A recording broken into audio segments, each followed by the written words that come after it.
Aquí nos encontramos, mis queridos amigos. Yo soy Luis Fernando Escalona, soy escritor mexicano, me da mucho gusto saludarlos. No sé, tengo una inquietud, tengo una idea que no sé realmente cómo. em, Siempre me pasa algo con mis escritos, con mis proyectos, con mis libros. Lo más difícil para mí es encontrarles el nombre. Siempre. Tengo alumnos maravillosos, colegas, Joseph Abadí, por ejemplo. eh, se, Se le ocurren unos títulos bellísimos a sus textos y digo, wow, me encantaría tener esa creatividad para ponerle nombre a las cosas, ¿no? Aunque es una capacidad incluso que tenemos, que bíblicamente tiene el hombre, ¿no? El nombrar las cosas, el nombrar la creación. A mí personalmente me cuesta mucho, me gustan las ideas, me gustan los proyectos, las historias, escudriñar imágenes, etcétera, pero ponerles el nombre siempre me ha costado mucho trabajo. Y esto no sé realmente qué va a hacer. Digo, los que me han seguido en mi canal de YouTube, en Facebook, pues bueno, saben que de pronto subo videos y hablo de algunas cosas, pero esto que quiero hacer ni siquiera es un apartado, una lista de reproducción am, de reseñas de libros. No, no, hay muchísimas cosas de esas, muchas muy valiosas.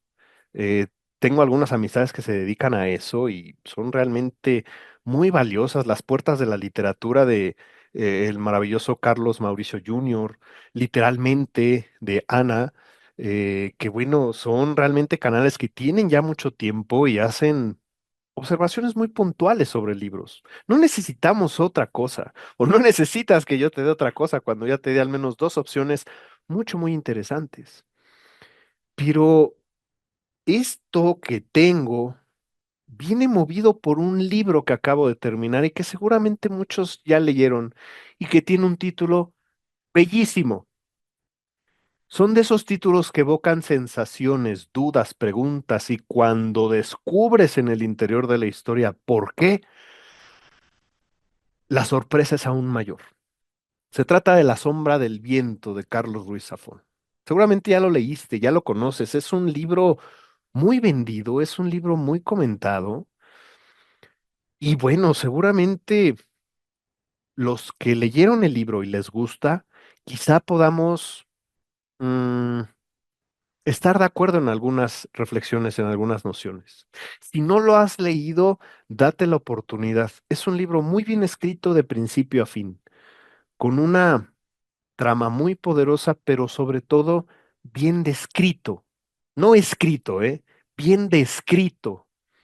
Su riqueza en el lenguaje y las imágenes que tiene, que te sumerge con calma en un mar poético delicioso de la palabra, no tiene realmente comparación, ¿sabes? Es algo de verdad interesante lo que me produjo este libro. Y quiero compartirlo contigo, por eso no sé si vaya a ser una serie de programas. La verdad es que no sé, va a depender un poco si te gusta, si podemos interactuar. Mi intención es que pueda yo montar esto en mi canal de YouTube, en Facebook, y hacerlo una especie de podcast en mi canal de SoundCloud, para que, bueno, si de pronto quieres ver, escuchar, ¿no? Puedas hacerlo y compartamos algunas cosas. Hoy es 3 de enero del 2025. Muchos de nosotros tenemos la noción de crear propósitos de año nuevo, ¿no?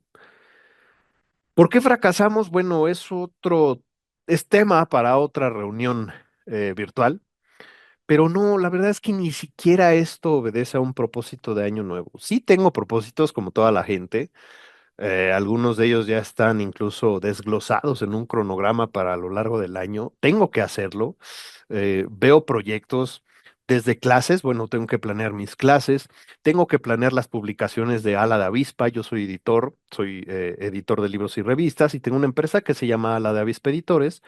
Y bueno, tengo que hacer la planeación, por supuesto. Vivimos de planeación todos los editores, o deberíamos hacerlo. Pero no, ni siquiera es un proyecto de como propósito de año nuevo. La verdad es que esto obedece a otra cosa, a la curiosidad. Ni siquiera vamos a ponerlo en una tesitura mayor, poética, inspiracional, nada. Eso, única y exclusivamente guiado por la curiosidad. Em, por compartirte mis apreciaciones ya a unos días de distancia de haber terminado este libro. Posiblemente este video o este audio, según en la plataforma donde te encuentres, tendrá algunos spoilers, así que te anticipo, ¿ok? Que te puedes encontrar con situaciones. Si me estás leyendo el libro, mejor ni me escuches. No te quiero quemar la historia. Sobre todo porque voy a hacer comentarios del final, que es precisamente lo que me tiene aquí, ¿sabes? Am, empecemos primero por nombrar brevemente, no te quiero dar datos biográficos, perdón, del autor. Para todos aquellos que no lo conocen, léanlo. Creo que de verdad, por algo, de pronto confundimos esto de ser bestseller con, o que un bestseller es igual a literatura, a mala literatura. Eso también es tema de otro audio, de otra reflexión. Eh, pero la verdad es que sus libros están vendidos por millones y tiene una calidad literaria mucho, muy grande, a mi parecer. Carlos Ruiz Zafón nació en Barcelona el 25 de septiembre de 1964 y murió el 19 de junio del 2020. Fue un novelista cuya obra más famosa es precisamente La sombra del viento y tiene a raíz de este libro una tetralogía que empieza precisamente con La sombra del viento, sigue con El juego del ángel, El prisionero del cielo y El laberinto de los espíritus. Y lo que he leído de estas reseñas tienen un hilo conductor, tienen denominación común, vamos a decirlo así, porque Daniel Sampere, que es el personaje principal del primer libro, aparecerá por ahí y también aparecerá su amigo Fermín e incluso su hijo Julián. Eh, es una tetralogía a la que yo quiero, por supuesto, entrarle para conocer todo el universo, pero bueno, ahorita simplemente desglosar esta parte, estos sentimientos que me han producido La sombra del viento. ¿Por qué? Sobre todo por aquello que engloba la parte literaria. Para mí los libros, mucho hemos discutido en mis talleres de narrativa y en algunas clases y en algunas conferencias sobre estos libros que apuntan a el mejoramiento de las personas. Eh, pero también un libro bien escrito, un libro que te hace reflexionar, un libro que te conmueve, que saca emociones de tu ser y que te permite o te devuelve a tu realidad reflexivo, reflexivo, sensible y sobre todo más humano, más empático. Es un libro bueno, es un libro que llega a tu ser realmente y que te hace reflexionar sobre las problemáticas del ser humano que todo el mundo tenemos. ¿Por qué tenemos miedo a B, a C, a D? ¿Por qué nos conmueven? ¿Por qué nos gustan? ¿Por qué odiamos? ¿Por qué hay personajes que nos sacan lo peor cuando nos apasiona un libro? Que podemos incluso odiar a los villanos. Em, el, el villano principal en este libro, eh, Fumero, un detective, un agente muy cruel, muy hostil, terminas odiándolo, ¿no? Y cuestiones tan humanas como decir, am, cuando él perece, con la manera como perece, te hace preguntarte, ¿por qué me alegré de que muriera de esa manera, ¿no? Sí, invariablemente todos buscamos justicia, todos buscamos, tenemos esa inclinación, ¿no? La mayoría, por supuesto. Y entonces te encuentras así y dices, "Ah, yo me pregunto por qué me alegré de que se muriera así el villano de la novela, ¿no? cuestiones humanas que te llevan a pensar en el bien, en el mal, en la injusticia. Aunque son contextos diferentes, estamos en una Barcelona que está inmersa en la Segunda Guerra Mundial, posteriormente viviendo un tiempo de dictadura cruel y hostil. Aunque están situados en contextos diferentes, que al menos mi generación, yo soy del 1980, eh, pues ya es muy distante. Imagínate tú que has nacido en este siglo XXI, pues claro que los años 40 del siglo XX, pues te parecen como muy lejanos, eran otras costumbres que ni siquiera a veces nos llegamos a imaginar, eh, medios de comunicación completamente diferentes. No sé si más primitivos o no, pero bueno, sin tanta tecnología, vamos a llamarle así, pero sí conecta con nosotros, no importa el contexto donde esté. ¿Por qué? Porque los personajes son imperfectos.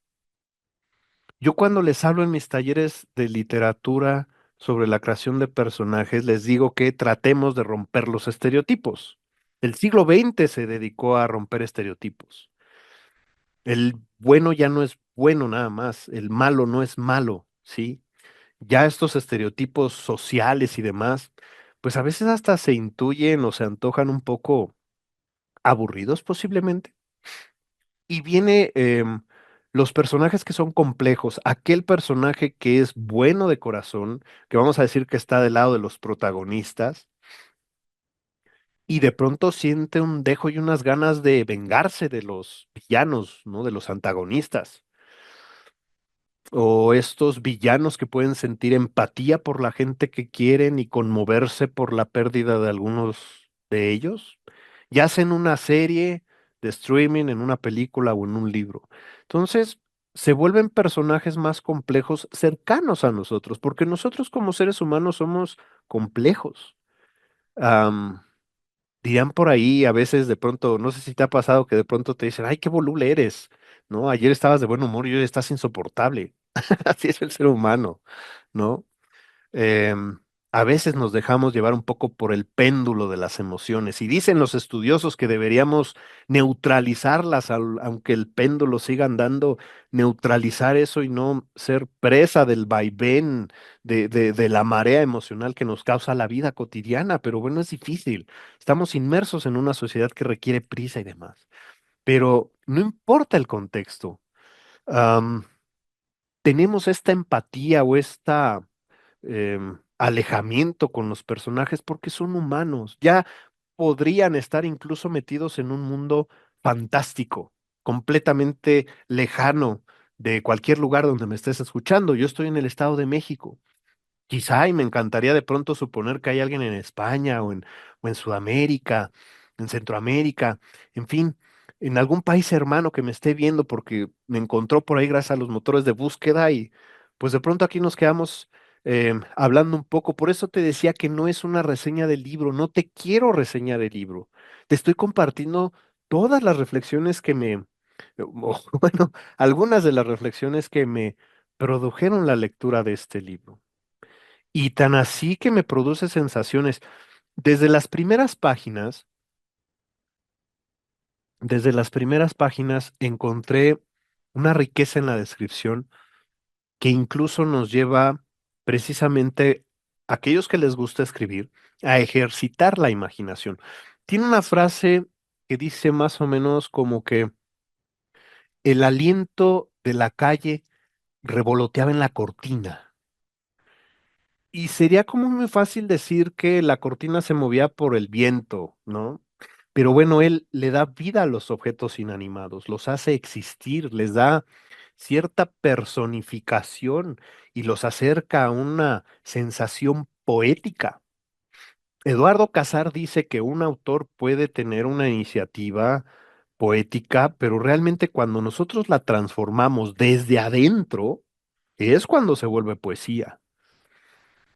Por eso también yo a veces desconfío de aquellos autores que dicen, yo escribo poesía.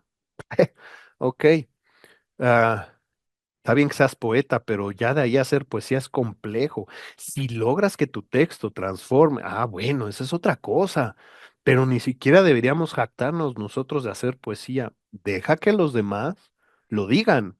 Oye, fulanito, me produjo una sensación, me transformó, es poético. Y bueno, deja que los demás te nombren, ¿no? Entonces, Carlos Ruiz Zafón tiene eso, y en cualquier página que yo abra, puedo encontrarme cosas como la escalera era un pozo de sombra, el aliento, fíjate, el aliento de los relámpagos se filtraba entre la comisura del portón.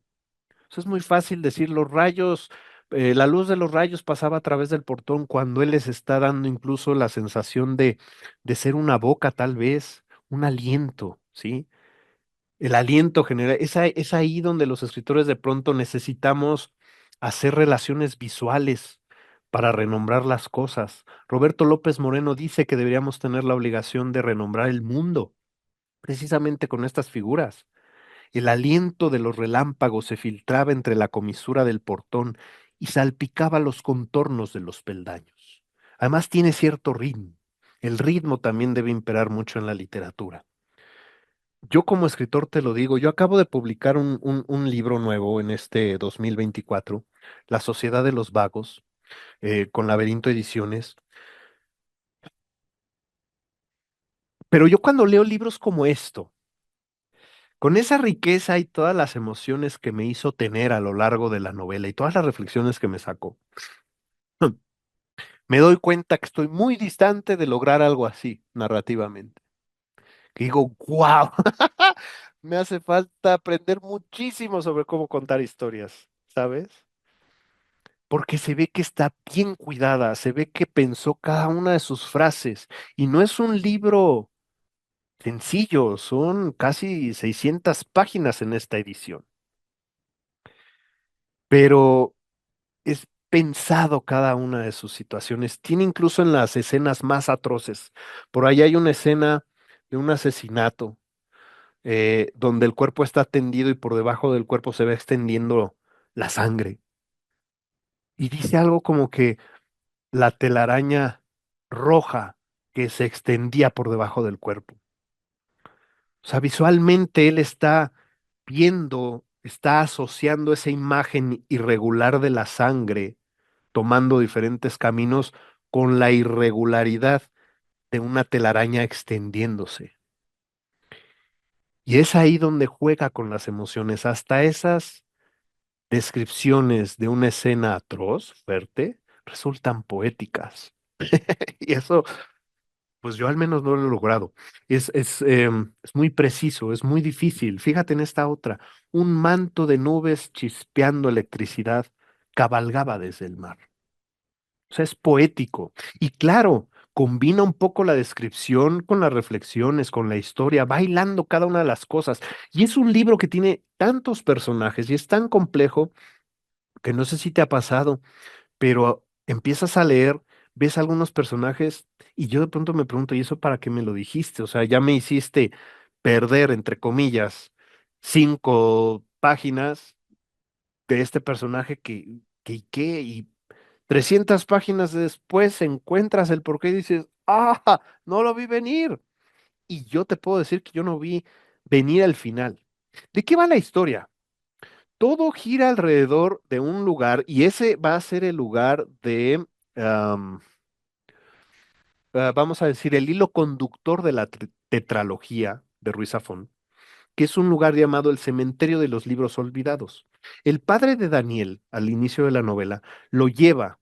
Ellos son libreros, venden libros. Entonces, pues tienen comunicación con todo el ambiente coleccionista de los libros. Me hace pensar ahorita en una película donde sale Johnny Depp, La Última Puerta. Si te gustan los libros, si te gusta un poco el thriller, el terror, vela, es una película excelente. Además, bueno, Johnny Depp es de mis actores favoritos. Entonces, está en un entorno donde se mueve a través de los libros y hay un lugar precisamente donde se dan a la tarea de recoger y rescatar aquellos libros que la gente va olvidando. Y es un gran lugar con pasillos interminables, escaleras, parece un laberinto. Debería ser un lugar Debería ser una maravilla del mundo si esto existiera. Y de pronto lo lleva al inicio y le dice, Daniel, te voy a llevar a un lugar, no puedes decirle a nadie lo que vas a ver aquí, pero vas a tener el derecho de escoger un libro de todos aquellos que vas a ver en ese lugar. Se llama El Cementerio de los Libros Olvidados. Y entonces Daniel comienza a indagar y se encuentra con un libro que se titula La sombra del viento, escrito por Julián Carax. Y ahí comienza el misterio. Qué gran autor es Julián Carax, donde él se siente deslumbrado por la narrativa de eh, pues incluso paisano, porque Julián nació en Barcelona años antes. Y estoy tomando café, para los que me escuchan, estoy tomando cafecito en una taza de Demon Slayer, que por acá se las enseño en pantalla. Porque hace frío, estamos en invierno, entonces acá hace mucho frío. Am, y entonces viene esta conjetura, ¿no? En la que em, Daniel comienza a investigar qué fue de Julián y se da cuenta, se entera de que la obra de Julián ha sido casi erradicada del planeta, que hay un ser misterioso, tenebroso, que se ha dedicado a recopilar, a comprar, a adquirir, a conseguir todos los ejemplares de la obra de Julián para destruirlos. E incluso al inicio tiene por ahí un encuentro con esta figura terrorífica que él describe como un ser que no tiene cara, que tiene las cuencas de los ojos salidas y demás, como una especie de un ser, no voy a decir un zombie, ¿no? Porque ya está muy, muy usada, ya es un lugar común. Pero bueno, vamos a decir que es un ser casi, casi envuelto simplemente por los músculos, no tiene piel y por lo tanto no tiene párpados, ni nariz, ni labios que lo cubran. Entonces casi, casi está hablando con un semiesqueleto, vamos a decir, ¿no? Y entonces viene un poco la conjetura, porque él se hace llamar, por ahí me corrigen si estoy mal, Lain Courbet, que es uno de los personajes de Carax en una de sus novelas, en su obra, y él lo describe como el diablo, ¿no? Entonces, pareciera que hay un elemento sobrenatural en la trama, en la historia. Y entonces comienza de pronto a investigar y bueno, obviamente sus descubrimientos, sus andanzas, em, lo llevan también, por supuesto, hay una historia de amor, hay una historia de desamor. Se encuentran de pronto con Fermín, que resulta ser uno de los personajes más entrañables y maravillosos que yo he visto en la literatura, porque además pareciera ser muy primitivo, Fermín. Es un amante de los libros, es un ser inteligente y no solo porque lee, es inteligente por el dolor que le ha provocado la vida y que a pesar de ese dolor no ha perdido él el asombro por la existencia. Fermín se vuelve entrañable, son de esos personajes que te gustaría abrazar y tener como amigo al lado, que te malaconseje y que siempre te diga la frase precisa, porque es irónico, pero en su ironía también hay poesía. Entonces, bueno, Daniel comienza a investigar y por supuesto se va a encontrar con este fumero que es, pues bueno, descubrimos a lo largo del tiempo, ahí vendrá un spoiler, por favor, que bueno, fue un amigo cercano de Julián, lo mismo que Mickey, y me está faltando otro de los amigos, Fernando, que se vuelve un sacerdote. Son amigos de Julián, su círculo de amigos, pero Fumero detesta a Julián y se va a encargar a lo largo de la historia de buscarlo, porque aunque las fuentes de información aseguran que Julián Carax desapareció de la faz de la Tierra, intuyen por ahí que se suicidó o que fue asesinado, Fumero está seguro de que sigue con vida y lo está buscando porque él mismo quiere acabar con Julián y simplemente porque está enojado con él. Julián estuvo enamorado en su juventud de una bella mujer llamada Penélope, con la que tiene una historia de amor, pero es terrible la historia que hay detrás de ellos, terrible, terrible. Y cuando descubres, Julián tuvo que huir hacia París, se quedó mucho tiempo allá y cuando decide regresar, encuentra en la casa donde vivía Penélope, una casa, una mansión en ruinas, y encuentra por ahí en algún sótano, en algún pasadizo, una tumba que es de Penélope y junto a ella una tumba de David, su hijo. Entonces, Julián entra en una desesperación terrible, una soledad, una agonía que de verdad conmueve muchísimo.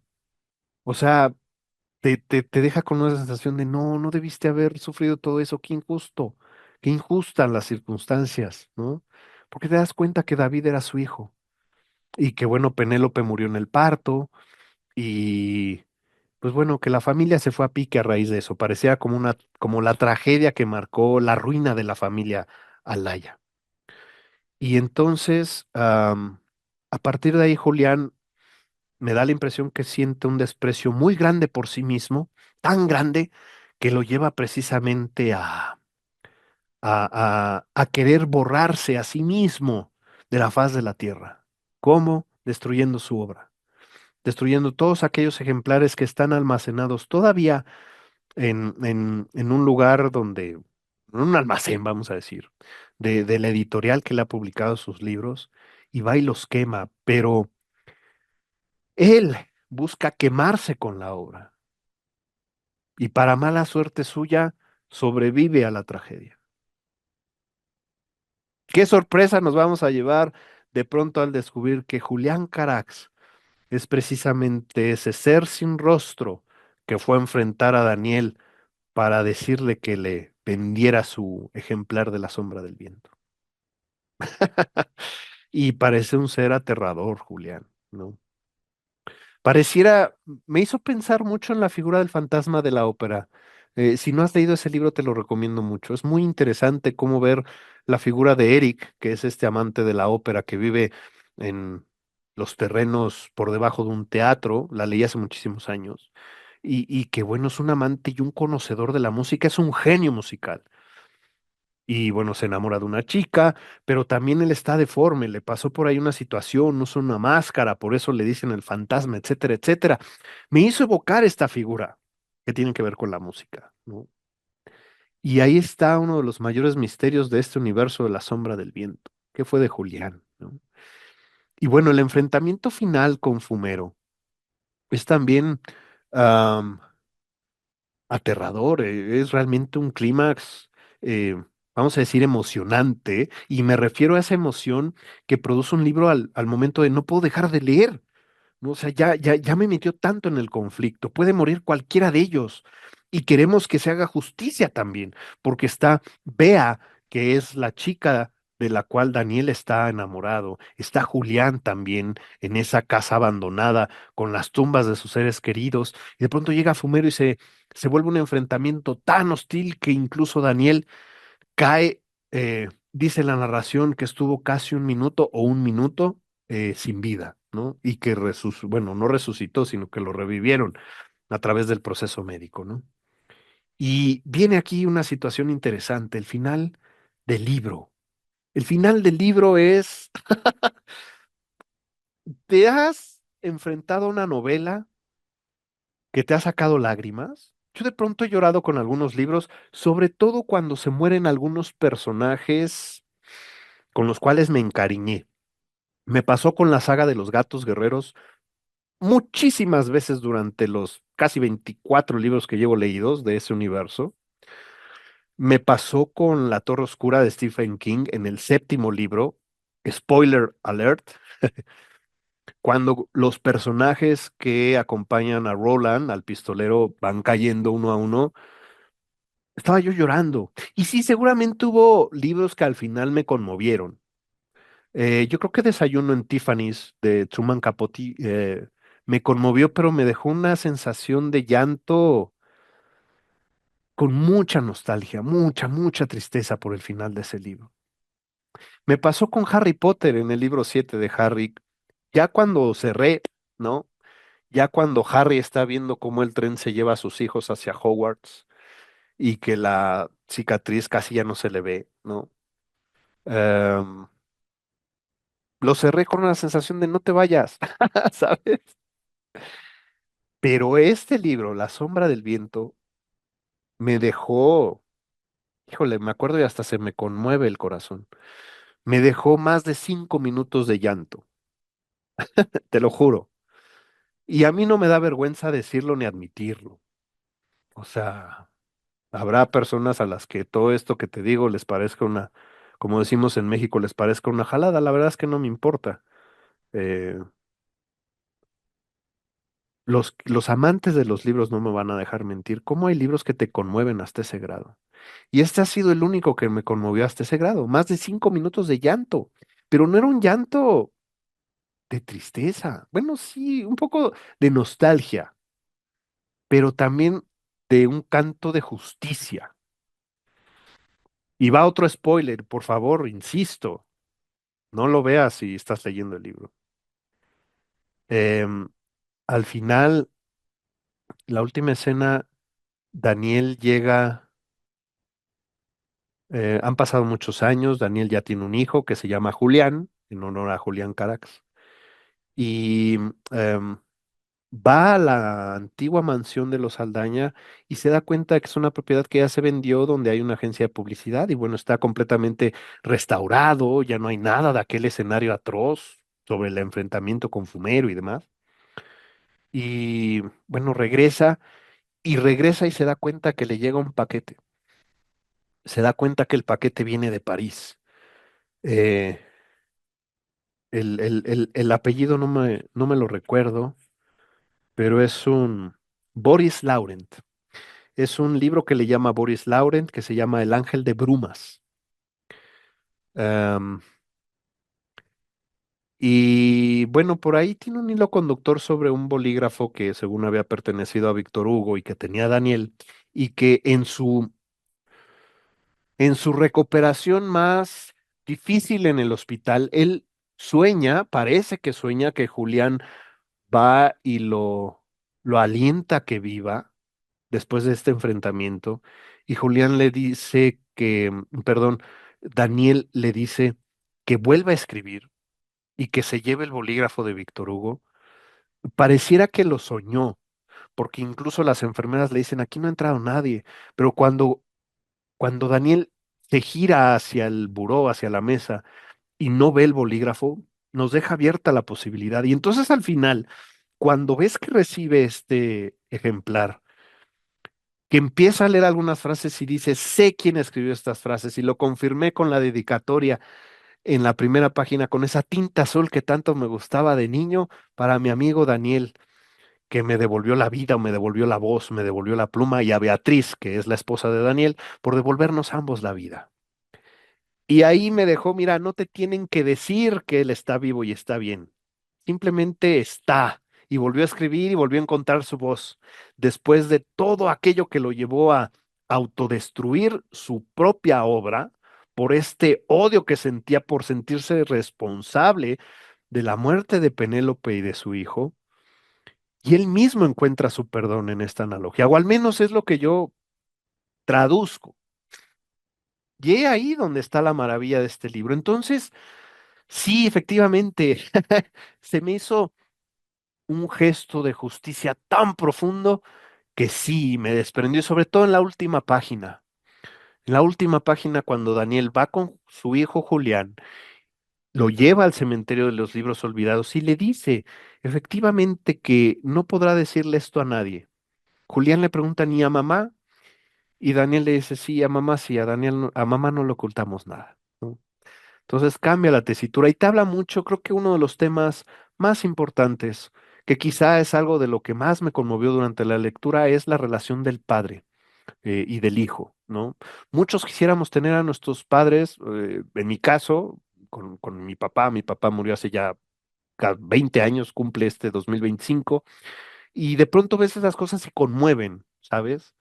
Pero también te das cuenta que al final tú, cuando yo ya soy papá de una niña de 3 años, bueno, puedes, ahora te toca a ti llevar al pequeño al cementerio de los libros y que escoja su propio libro que lo va a acompañar. Entonces, eso también contribuyó a que me pusiera yo otros 3 minutos a desahogar toda la emoción que me había provocado. Entonces, más allá del llanto de tu servidor, lo que te quiero compartir es todo aquello que nos dejan los libros, todas aquellas reflexiones que nos llevan quizá a volvernos más humanos, porque todo el dolor que siente Julián, los que empatizamos con él, por supuesto al final del libro y vemos esa justicia y ese agrado de decir, sí, está vivo, volvió a escribir, está, se hizo justicia. Y logras conmoverte con tanto dolor, te puede volver un poco más humano y empático con el entorno. Fermín, por ejemplo, es una persona que conoces tú como un vagabundo y te das cuenta que las circunstancias y la crueldad de otros hombres más poderosos lo obligaron a volverse vagabundo. ¿Cuántos de esos no habrá en nuestro entorno? Sabes, muy cerca de mi casa hay un señor que de pronto lo vemos caminando con más de 30 perros, que vive en la calle y ahí está y cuida a cada uno de sus perros, pero no sabemos el contexto que lo llevó a estar ahí. Sin embargo, muchos tenemos la mala costumbre, una costumbre tal vez heredada, de, de, de juzgar a los demás, ¿no? A los que visualmente quizá no son tan atractivos. Entonces, yo te invito a que la próxima vez que leas un libro, e insisto, no de superación ni de mejoramiento, no una novela, literatura en general, que te haga pensar, reflexionar, preguntarte, está bien que cuestiones los paradigmas a tu alrededor y que la literatura y los libros te lleven a ensanchar la tienda de tu mente para que tengas más conocimiento, más, te apropies de más historias, de principios, de ideas y puedas forjar una personalidad única e irrepetible con ayuda de los libros. Cuando cierres un libro, voltea a tu entorno y trata de verlo con otros ojos, trata de volverte más humano a través de la lectura y sobre todo de compartirla, que es lo que yo estoy tratando de hacer contigo en este video, en este audio, de acercarte a una novela más, a una historia más, y por supuesto que eso nos lleve a un encuentro posterior para compartir apreciaciones, para compartir gustos por la literatura y demás reflexiones. Eh, Muchas gracias por haberme escuchado, muchas gracias por estar aquí con nosotros, conmigo. Eh, pues estamos en este experimento que no sé cómo voy a llamar, no sé hacia dónde vamos, pero vamos haciendo camino, como dice el poeta. Entonces, muchas gracias. Soy Luis Fernando Escalona y me encantó compartir. Aquí nos vemos la próxima. Gracias.